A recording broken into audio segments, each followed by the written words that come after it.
Istri PLT Gubernur Aceh Diah Erti Idawati menyambangi sekaligus memberikan bantuan untuk korban yang terkena musibah kebakaran di rumah Gampung Lampisang, Kecamatan Pekanbadak, Kabupaten Aceh Besar, Selasa 21 Juli 2020.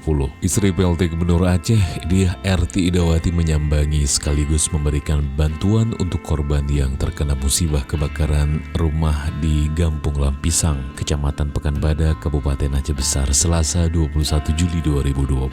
Bantuan yang diberikan berupa kebutuhan pangan seperti beras, air mineral, mie instan, dan minyak goreng. Sedangkan untuk kebutuhan sandang yang diberikan berupa pakaian layak, perlengkapan sekolah, dan perangkat salat.